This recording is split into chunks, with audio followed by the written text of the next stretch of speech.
Irmãos, hoje, dia 31 de outubro, ele é um dia muito especial, embora... Júlia, arruma um café para o pai? Obrigado, filho. Embora muitos comemoram, hoje é o dia das bruxas? Foi ontem? É hoje ou é bom? Hoje é o dia das bruxas, né? Que bom que você não sabe direito, irmão. Embora muitos comemorem o dia das bruxas, eu não entendo muito esse negócio do dia das bruxas, por que deve se comemorar, enfim, né? Uns falam que é celebração da morte, mas confesso para vocês que para mim, dia 31, acontece algo que é muito mais importante que o dia das bruxas. Dia 31 de outubro é comemorado o dia da Reforma Protestante. E se nós formos olhar hoje, né, a igreja protestante, talvez a gente não tenha muito o que comemorar. Um só. Talvez a gente não tenha muito o que comemorar. Porque a igreja de Cristo, ela passa por uma grande dificuldade. Eu creio nisso. E talvez o grande erro que se cometeu na reforma foi querer fazer algo que Jesus nos ensina, né? Jesus disse que nós não podemos colocar remendo novo em um pano velho, né? Nem vinho novo em um odre velho. Talvez esse foi o grande problema que houve com a reforma. Porém, ela teve algumas qualidades e algumas coisas muito importantes. Eu gostaria de falar, antes de pregar ainda, eu gostaria de falar sobre isso com vocês. Obrigado, filha.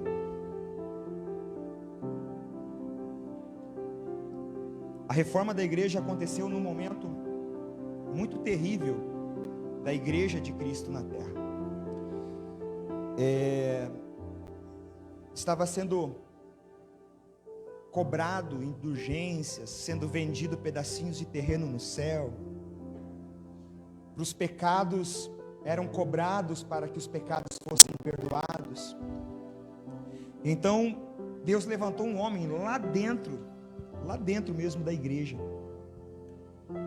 um estudioso das Escrituras, Martinho Lutero, você conhece bem ele. E ele escreveu algumas teses de o porquê que a igreja deveria ser reformada.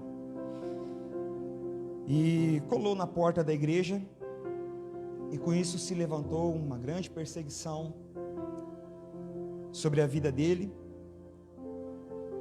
E mais tarde vieram outros homens, tanto é que ele se desligou, né, da igreja em questão, e ele se juntou a outros homens, e com isso eles começaram a reforma da igreja. A ideia a princípio não era criar uma nova igreja, a ideia em princípio era reformar a igreja. Mas tem uma coisa que saiu da reforma e que é muito presente nos dias de hoje, e nós deveríamos rever isso nos dias de hoje. Talvez entre as 90 e poucas teses que foram criadas por Martinho Lutero, né, os 5 pilares da reforma são os mais importantes. Se nós entendermos os 5 pilares da reforma, nós vamos já conseguir viver uma vida mais próxima daquilo que Deus tem para as nossas vidas, né? E os 5 pilares são os famosos 5 solas. Você já ouviu falar dos 5 solas? Alguém já ouviu falar? Não? Alguns já, né? São critérios ou pilares que esses reformadores acharam dentro da Bíblia para contestar aquilo que era a realidade da igreja da época. E o primeiro deles era o sola scriptura, ou seja, somente as escrituras. Então eles começaram naquele momento a pensar o seguinte: se para nossa fé,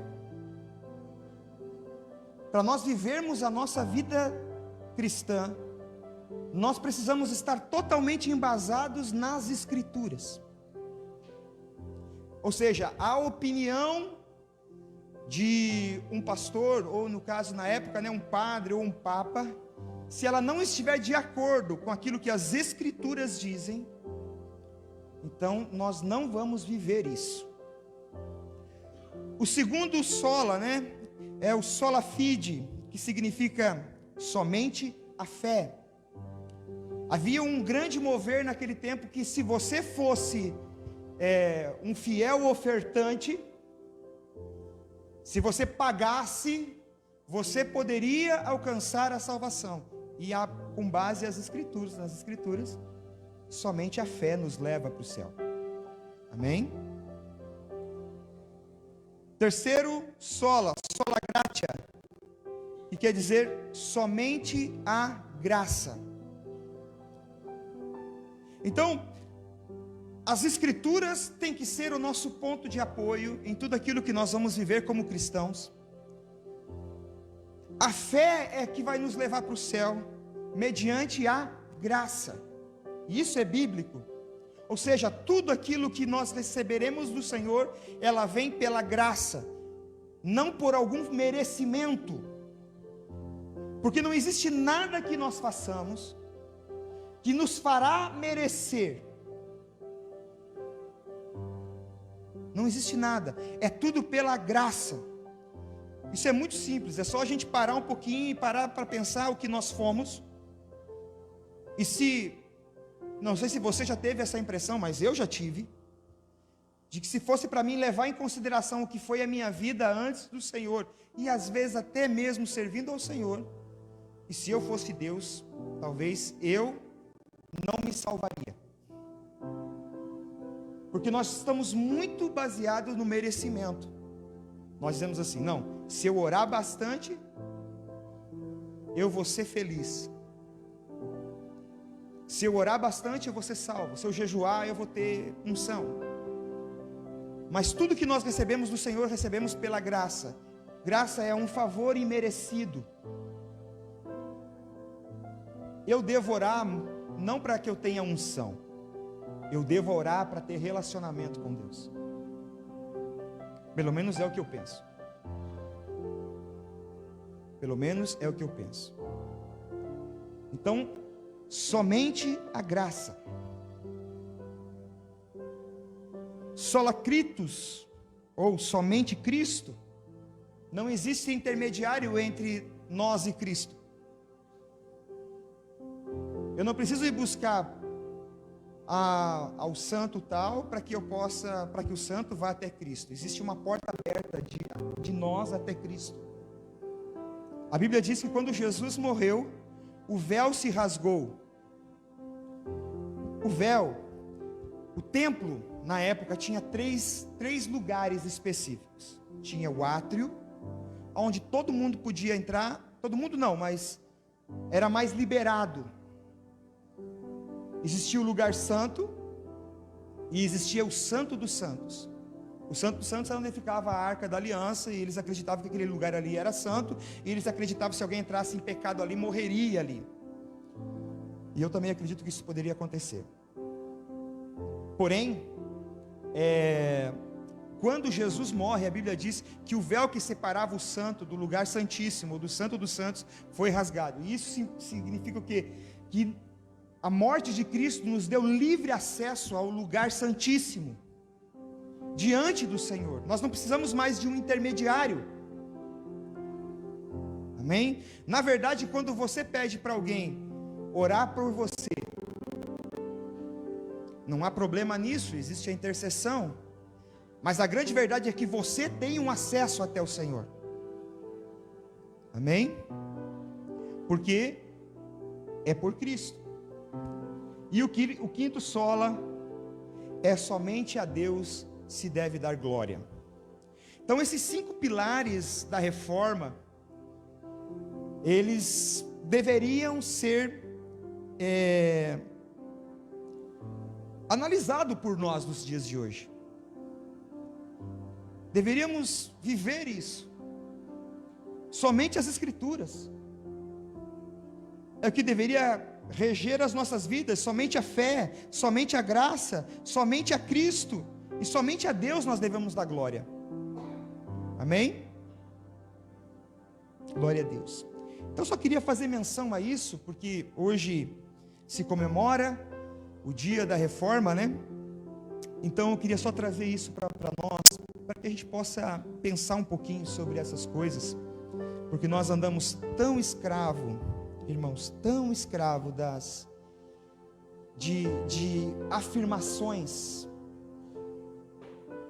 Nós andamos tão escravos, será que as pessoas estão se agradando com aquilo que eu sou, com aquilo que eu estou fazendo, com aquilo que... Nós andamos escravos demais das coisas, quando nós deveríamos ir para o Senhor, e dobrar nossos joelhos ao Senhor, e pedir ao Senhor, e Ele vai nos atender. Amém? A pastora está na intercessão? Tá. Obrigado. Muito bem. Abra comigo agora a Bíblia, em Mateus capítulo 24.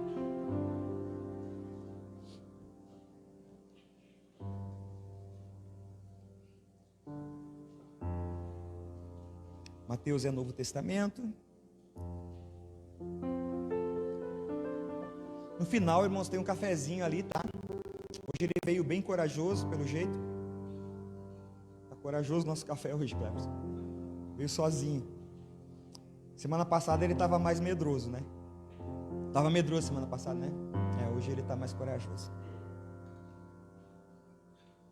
Eu tenho certeza que um dia nós vamos ter só café medroso aqui, nos domingos. Todo mundo sabe qual é a diferença do medroso para o corajoso, né? Sabe, né? Tá bom. Mateus 24, versículo 12.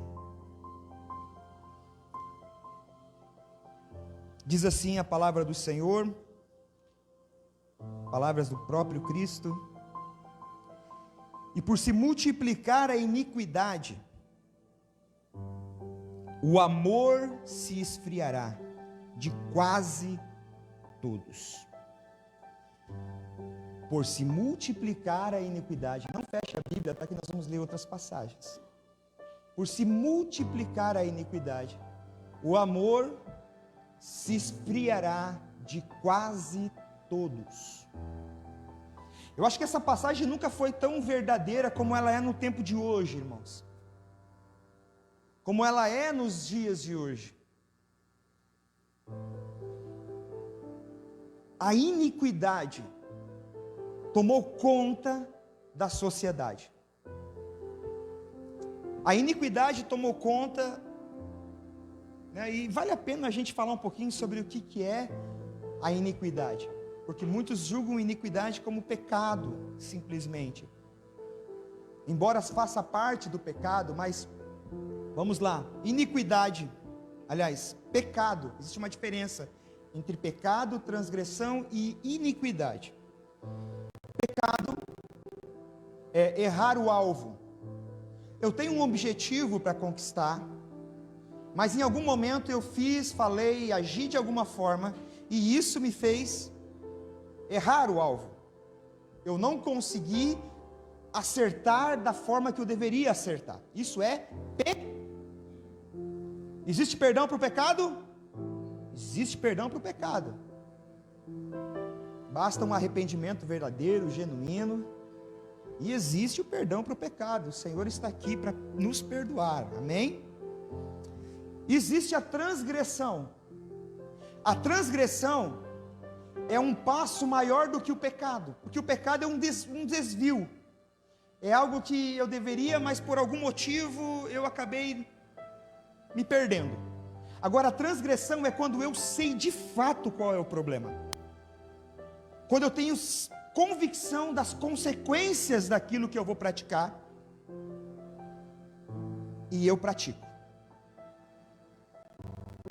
Então eu sei que é pecado mentir, então, mas eu sei das consequências. A Bíblia diz que o pai da mentira é o diabo.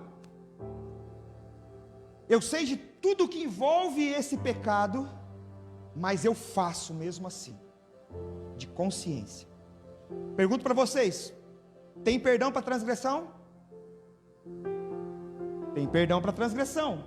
Só que o caminho é um pouco mais árduo do que para quem comete pecado. O jejum já tem que ser diferente. E existe a iniquidade. A iniquidade é quando a transgressão já faz tão parte da minha vida que eu já não ligo mais. Eu vivo a minha vida e vou praticando aquilo que é errado, aquilo não me condena mais. A minha mente não me condena mais.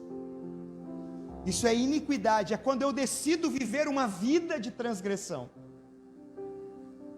E por mais que você esteja ouvindo a palavra, ou até mesmo lendo as escrituras, a palavra já não te convence mais que aquilo ali é algo errado. Isso é iniquidade. Existe perdão para iniquidade? Fiquei com medo agora. Existe perdão para iniquidade? Sem medo, irmão, de errar, pode falar. Existe perdão para iniquidade? Existe perdão para iniquidade. Agora o problema é que nós lemos aqui, é que o que faz o amor esfriar é a iniquidade se multiplicar. Quanto mais nós abrimos mão de uma consciência de santidade,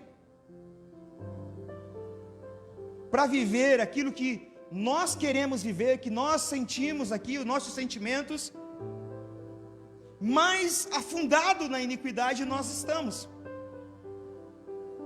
Por isso que hoje você vê assim, ó, pai que mata filho,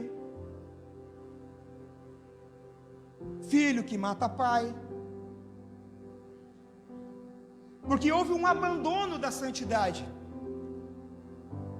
E aquilo ali passa a ser normal numa sociedade. Irmãos, nós estamos no fim de uma pandemia, amém? Sobrevivemos. Quantas pessoas próximas de nós que não sobreviveu? Na metade desse ano, eu comecei a me sentir estranho. Eu perdi 3 tios meus. 3 tios meus, eu perdi. Na metade desse ano. No primeiro, eu fui no velório ali, o tio Deik, né? Os irmãos conhecem. Fui lá no velório e tal. Depois faleceu a tia Jefa e logo em seguida a tia Augusta. 3 pessoas próximas. Quando o último da minha família faleceu, eu já não sentia a mesma coisa. Parece que a morte já não fazia mais efeito na minha vida. E eu tenho certeza que muitos de vocês se sentiram assim durante essa pandemia, porque a morte virou algo comum na nossa realidade. Ligávamos a televisão, hoje faleceu 300 pessoas por causa do Covid. Então, quando nós vamos nos acostumando com as coisas, elas vão perdendo o nosso coração vai se perdendo no meio disso tudo. E é exatamente isso que Jesus está falando. A iniquidade se multiplica, e com isso o amor vai se esfriando.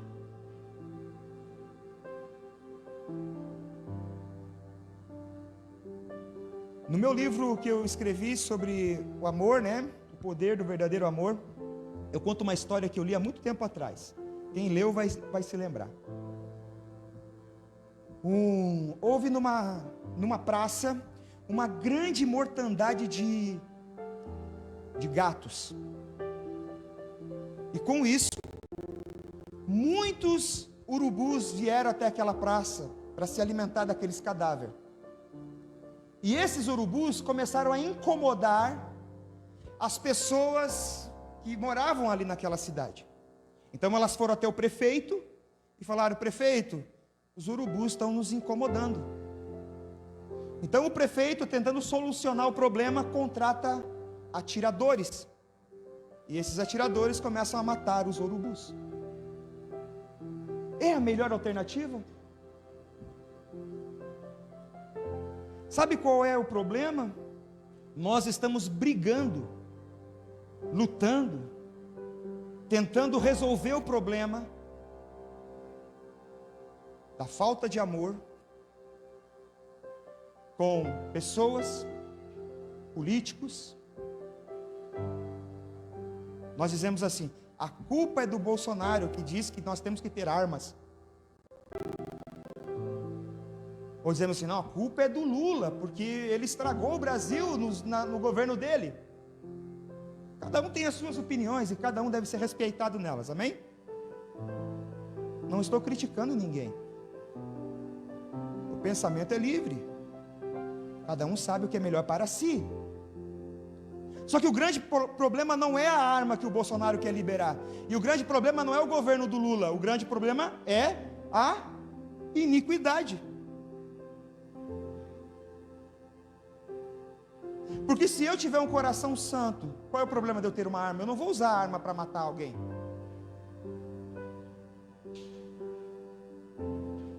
Sabe qual é o nosso problema? Nós estamos lutando como igreja, estamos nos tornando militantes como igreja, quando deveríamos dobrar o nosso joelho e falar: Senhor, nos perdoa. Nós brigamos entre nós como crentes. Muitas famílias hoje não se falam mais por causa do Bolsonaro e do Lula. É verdade ou não é? Nós precisamos entender que o problema que está acontecendo, irmãos, não é por causa das coisas externas, é por causa das coisas internas. É aquilo que nós vivemos aqui dentro. É toda a maldade que está aqui dentro. Porque nós, seres humanos, somos capazes de dizer sim para uma mulher na frente do altar. E 2, 3, 4, 5 anos depois, dizer: não quero mais. E dizemos: a culpa é dele, dela. Nós somos capazes de abraçar um amigo e dizer: conte comigo. Nós somos capazes de fazer muita coisa. Mas aqui dentro, como está o nosso interior?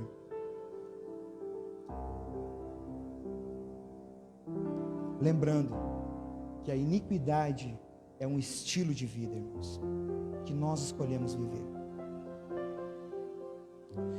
E o problema é que o amor, ele é o primeiro passo que alguém precisa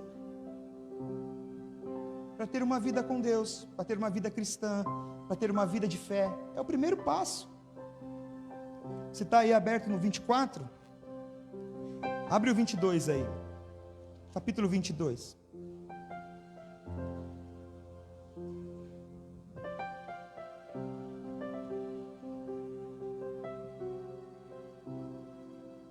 Capítulo 22 de Mateus. O versículo é o 36 que nós vamos ler.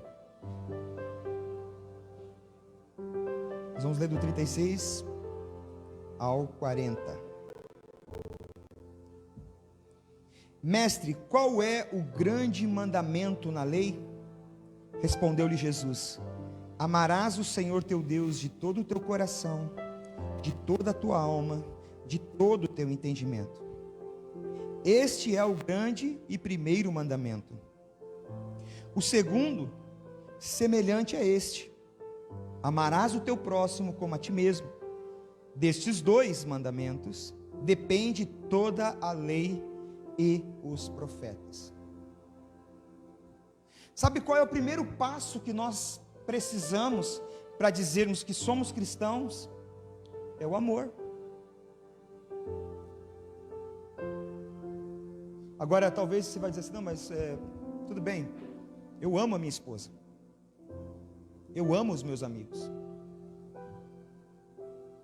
eu amo os irmãos. Agora, O que Jesus está falando aqui não é o amor que você sente pela tua esposa. O que Jesus está falando aqui não é o amor que você sente por um amigo, que você sente pela tua família. É um amor muito mais profundo do que esse. Porque amar a sua esposa, ou amar o seu marido, envolve sentimento, envolve sedução, paixão. Se acabar a paixão no teu amor pela sua esposa, ou se recupera rápido isso, ou o seu casamento pode vir a acabar. Porque a paixão é o que vai manter o teu casamento aquecido, o amor pela tua esposa aquecido. Então não é desse amor que o Senhor está falando aqui. Na verdade, esse amor em grego é o amor eros, o amor entre um homem e uma mulher. O amor que você sente por um amigo, por mais puro que ele seja, por mais sincero que ele seja, ele ainda é falho. Porque é um amor baseado na troca de favores. Experimente dizer não para um amigo.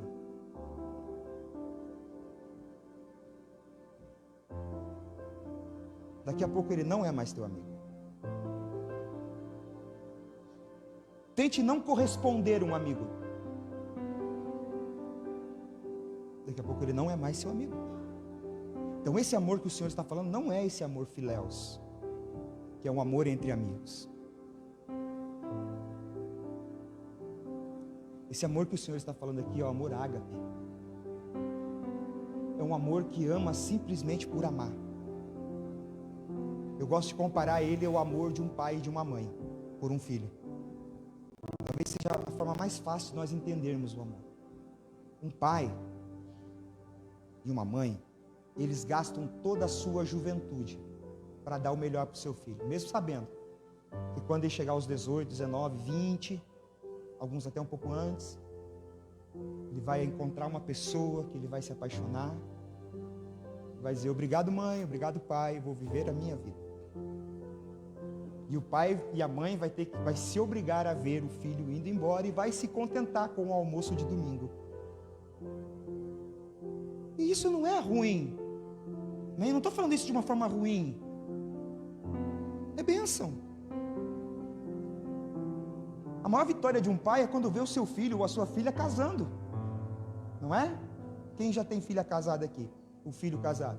Não é? A maior vitória de um pai é ver o filho honrando a esposa antes de honrar ele mesmo. Um pai não fica bravo se o filho honra a esposa.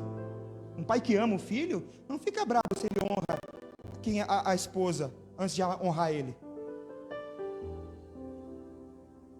Porque é isso que a Bíblia diz que tem que ser.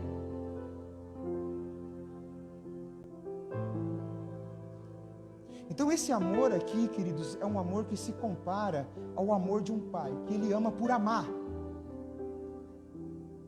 Ele não ama esperando algo em troca. Um pai de verdade não ama esperando algo em troca. Agora, nós estamos numa crise desse amor.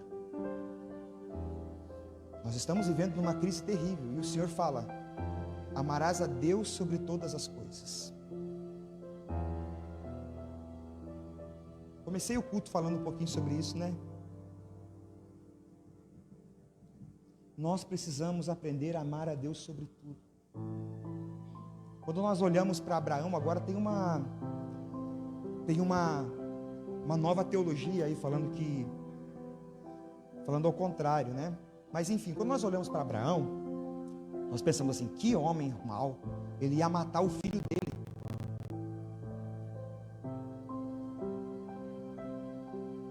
Na verdade, Abraão recebe uma promessa, e a promessa não era ter filhos. A promessa é fazer dele uma grande nação. Essa era a promessa. O filho era uma consequência, era um caminho para que isso acontecesse.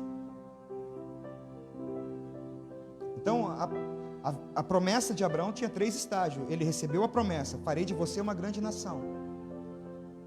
quando a promessa começa a acontecer, e aí o Senhor dá a ele um filho, já na sua velhice, a mulher velha, ele também velho, e ela engravida dele, e nasce um filho do casal.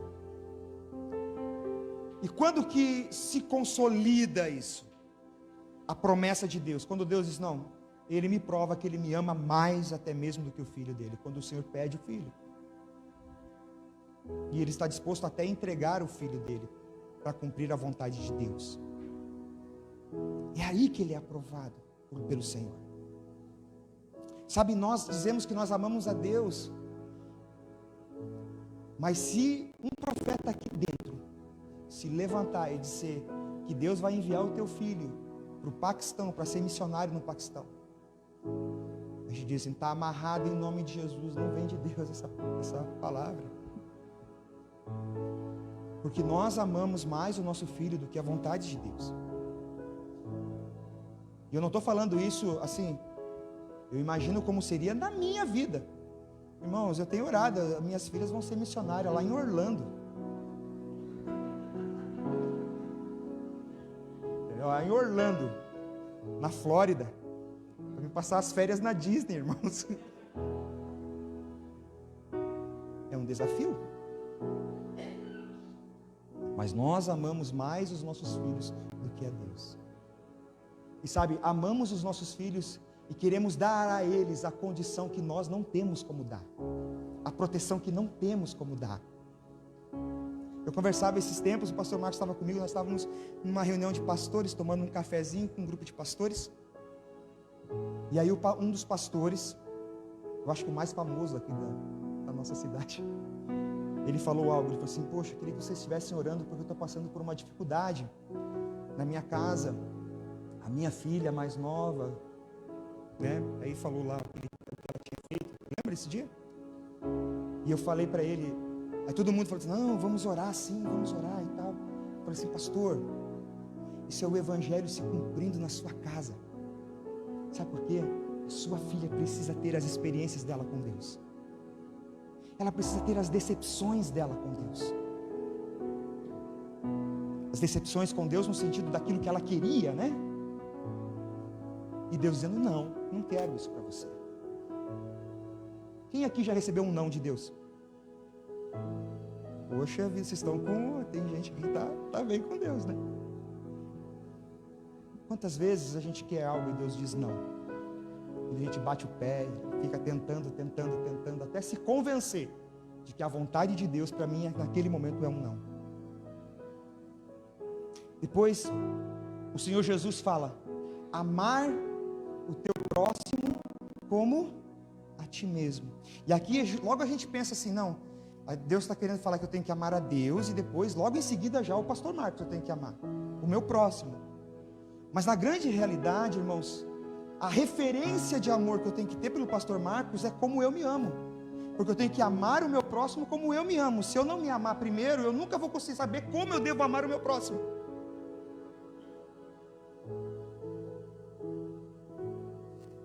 Eu nunca vou saber como eu devo amar o meu próximo se eu não me amar primeiro. E o legal disso tudo é que o Senhor está querendo dizer o seguinte, você não deve amar o teu próximo mais do que você se ama, e nem menos do que você se ama. É no mesmo patamar. É no mesmo lugar. Você não deve se doar ao seu próximo, ao seu marido, à sua esposa, mais do que a você mesmo. Você só vai aprender a amar alguém quando você aprender a se amar, a se valorizar.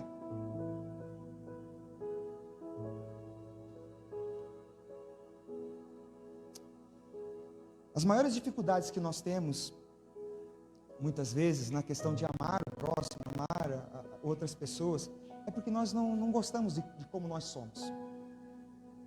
Quem é gordo queria ser magro, quem é magro queria ser gordo. Não, vou mudar. Quem é gordo queria ser magro, quem é magro queria ser musculoso. Nunca conheci nenhum magro que queria ser gordo. Hoje nunca conheci nenhum. Mas musculoso eles querem ser. Não existe nada de errado. Amém, queridos? Amém? Se você quer fazer, amém. Quiser fazer musculação, né? Ficar assim que nem o Mateus, assim, fortão, amém, glória a Deus, saúde para ele, fico feliz, né? Não existe problema nenhum nisso. Mas o que eu estou querendo dizer assim, nós não gostamos de como nós somos. Quem tem o cabelo cacheado, queria ter o cabelo liso. Eu encontrei a pastora Aline esses dias, estava eu e a Júlia no dentista, encontramos a pastora Aline, fazia muito tempo que ela não via a Júlia. Ela falou assim, meu Deus, cadê os cachos? Eu falei assim, foi embora faz uns 2 anos já, e não voltou mais. Quem tem cabelo cacheado quer ter cabelo liso, quem tem cabelo liso quer ter cabelo cacheado, né? Não é assim? Quem tem barba, deixa a barba crescer, né? Mas aqueles que não têm tanta barba ficam frustrados, porque queriam ter barba, né? Tem aqueles que são empresários daquelas bandas, né, famosas, né? Paralamas do Sucesso, uns e outros, e nenhum de nós, né?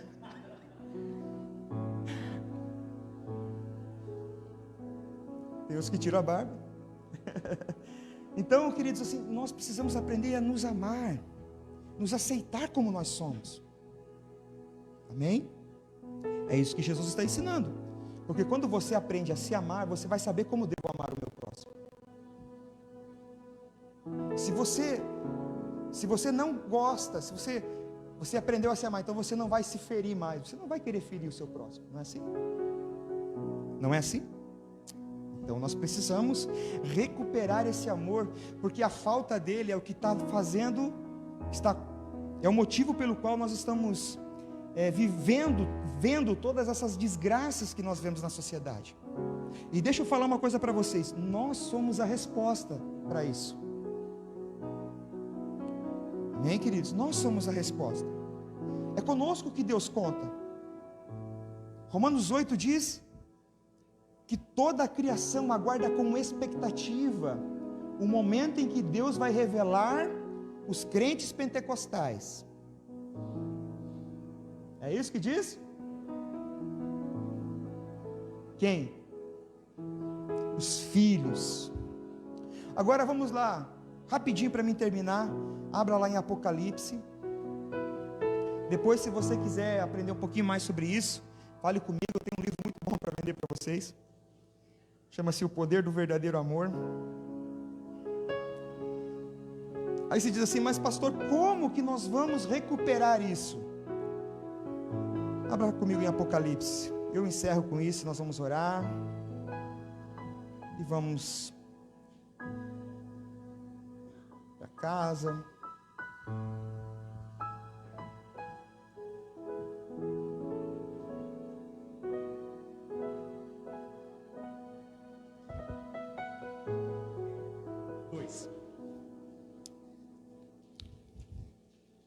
Apocalipse capítulo 2, fala de uma carta que Jesus ditou a João.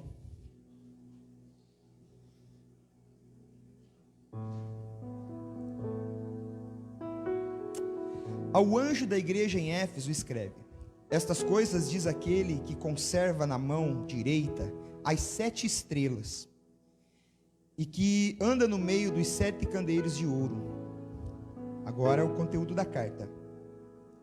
Conheço as tuas obras, tanto o teu labor como a tua perseverança, e que não podes suportar homens maus, e que puseste à prova os que a si mesmo se declaravam apóstolos e não são, e os acharam mentirosos. E tens perseverança, e suportastes provas por causa do meu nome, e não te deixastes esmorecer. Só até aqui, mas deixa a Bíblia aberta, nós vamos voltar a ler. Olha só, toda vez que eu leio isso, eu falo assim, gente, essa é a igreja que qualquer pastor queria pastorear.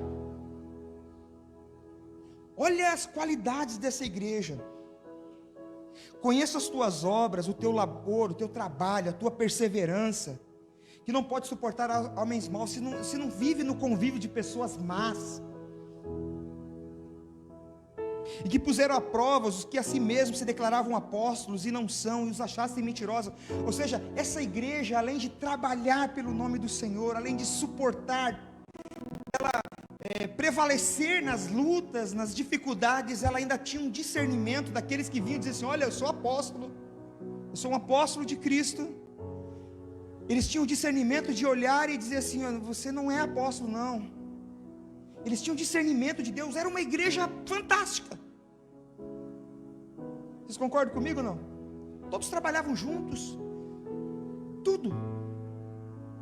Mas olha o que o Senhor fala no versículo 4: tenho, porém, contra ti que abandonaste o teu primeiro amor. Sabe o que eu entendo com isso? Uma igreja pode trabalhar pelo Senhor, uma igreja pode perseverar nas lutas, nas dificuldades, ela pode fazer a sua própria obra, mas se ela não tiver o fundamento correto, se tudo aquilo que ela está fazendo não for por amor ao Senhor, e esse amor que eu quero dizer aqui é o amor ágape, amém? Aquele mesmo que eu falei que se iguala mais ou menos um pouco parecido, que dá para nós entendermos como o amor de um pai e de uma mãe dedicada ao seu filho. Então, existe a possibilidade de a gente trabalhar no fundamento errado. Eles estavam fazendo um bom trabalho. O Senhor começa elogiando eles: olha, fala para eles que o trabalho deles é legal, top, eu estou gostando do que eles estão fazendo. Porém, eu tenho uma coisa contra vocês: vocês abandonaram o primeiro amor. O motivo pelo qual vocês estão fazendo não é mais por amor a mim. Vocês estão fazendo a coisa certa da forma errada. E como a Bíblia é fantástica, irmãos, Deus nunca mostra um problema sem mostrar a receita, sem mostrar qual é o remédio para se solucionar isso. Versículo 5 ele diz assim: lembra-te, pois, onde caíste, arrependa-te e volte a praticar as primeiras obras. Lembre-te aonde caístes, lembre-te aonde tudo começou, onde o erro começou. Sabe, eu acredito que aqui o Senhor não está falando em nós pararmos, sentar agora e vamos começar a meditar onde foi meu primeiro pecado. Não, eu acho que o que o Senhor está querendo dizer aqui para nós é que nós deveríamos pensar qual foi o grande problema da humanidade, aonde tudo começou, onde nós caímos pela primeira vez, a humanidade caiu pela primeira vez. Eu acho que o Senhor está querendo falar do Éden aqui para a gente.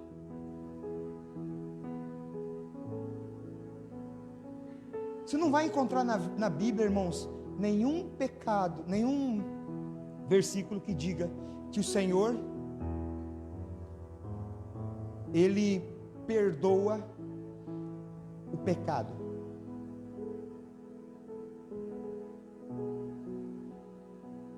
Você vai encontrar que o Senhor perdoa pecados.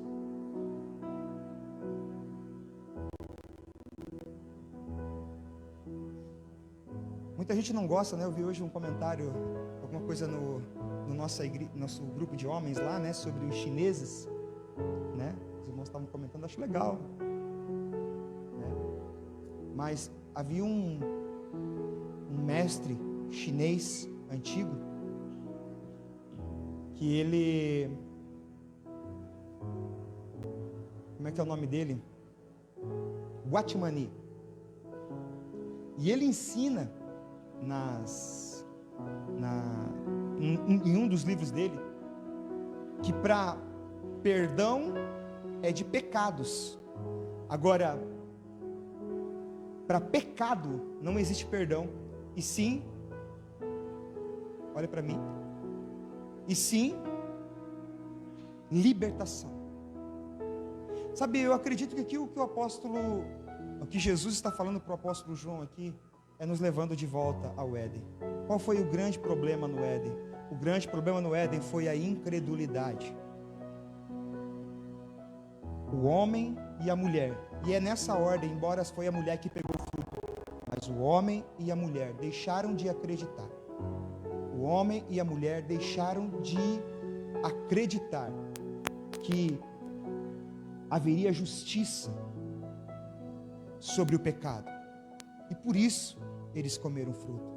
Sabe o que nos leva? Sabe qual é o grande pecado? A incredulidade. A Bíblia diz que aquele que crer e for batizado, e a continuação é o quê? Aquele que não crer, existem algumas versões que diz, já está condenado. Então, lembra-te de onde caísse, lembre da incredulidade. A incredulidade, ela leva as pessoas. Eu acho que isso é um sinal que eu estou falando demais, mas vamos lá. Lembra-te, pois, onde caístes. Segunda recomendação, eu vou falar a segunda e a última já. Arrependa-te e volte a praticar as primeiras obras. O que era arrependimento, irmãos? Existe uma diferença muito grande. Nós somos movidos muitas vezes por não por arrependimento, irmãos, por remorso. Existe uma diferença muito grande entre arrependimento e remorso. Eu acho muito importante o remorso. O remorso é aquela dor por aquilo que nós fizemos. Puxa vida, eu não devia ter feito isso. O problema é que nós ficamos só no remorso e não transformamos esse remorso num arrependimento. Arrependimento não é sentimento. Eu estou preparando um estudo que é o poder da atitude. Arrependimento não é sentimento. Perdão não é sentimento. Amor não é só sentimento. Tudo é atitude. Arrependimento é quando eu pego aquilo que eu fiz de errado e que entristeceu a Deus, entristeceu meu coração, entristeceu todo mundo que está à minha volta, é o remorso, e ele causa em mim um efeito a ponto de eu mudar a minha atitude e nunca mais cometer aquele erro. Arrependimento é de fato mudar. Jesus nunca disse arrependei-vos, embora nós lemos isso na Bíblia. O que Jesus dizia é mude a sua mente. João Batista dizia mude a sua mente. A palavra arrependimento ela é traduzida quando eles diziam mude a sua mente, mude o seu jeito de ser, mude as suas atitudes. Isso é arrependimento, não tem nada a ver com sentimento.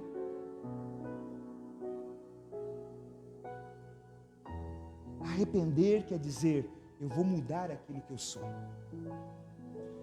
e volte a praticar as primeiras obras. Quais foram as primeiras obras de Deus na sua vida? Quando você chegou para Jesus, qual foi a primeira coisa que Ele fez na sua vida? Ele te amou como você era. Mas quando nós estamos nesse estágio, nós não amamos mais aquele que é diferente da gente.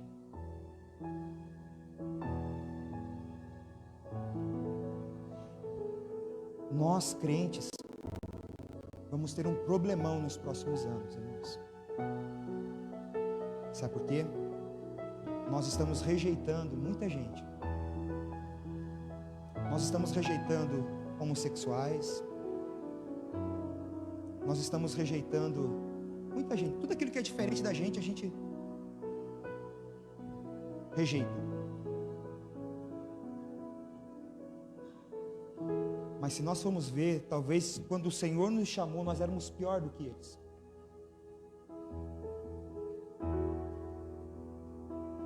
Nós olhamos para um alcoólatra e nós dizemos assim, como pode uma pessoa viver o dia inteiro bebendo?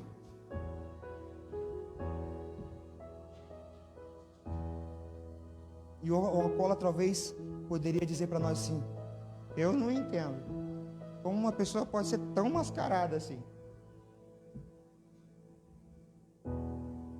Diante de Deus, nós somos iguais, irmãos. A diferença é que para um, a fraqueza dele é o álcool, para outro é mulher.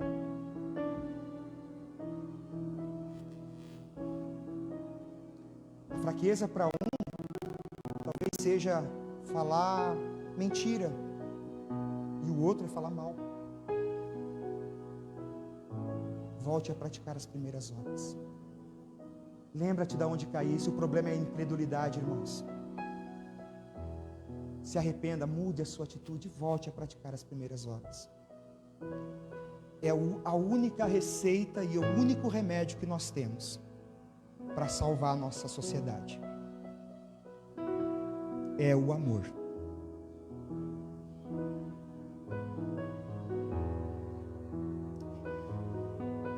Eu creio que nós vamos viver muitas coisas boas, mas isso tudo vai depender de como nós nos posicionamos. Eu sou resultado daquilo que eu fui há 5 anos atrás, e sou o resultado hoje daquilo que eu fui há 5 anos atrás. E vou ser sincero para vocês, tem algumas coisas que eu não gostei do que eu semeei e estou colhendo hoje. É difícil porque a gente só aprende isso depois da gente passar por muitas lutas, muitas dificuldades, né? Meu desejo como igreja de Cristo em Jaraguá do Sul é que essa sociedade possa ser livre da iniquidade, irmãos. E essa cidade, ela não precisa de um político novo. Ela precisa de uma igreja posicionada. E nós precisamos, nós somos essa igreja que o Senhor sonha para essa cidade. Não sozinhos, os irmãos da Deus e Amor, os irmãos da Assembleia de Deus, e pasmem, até da Universal, fazem parte desse propósito. Amém? Vamos ficar de pé?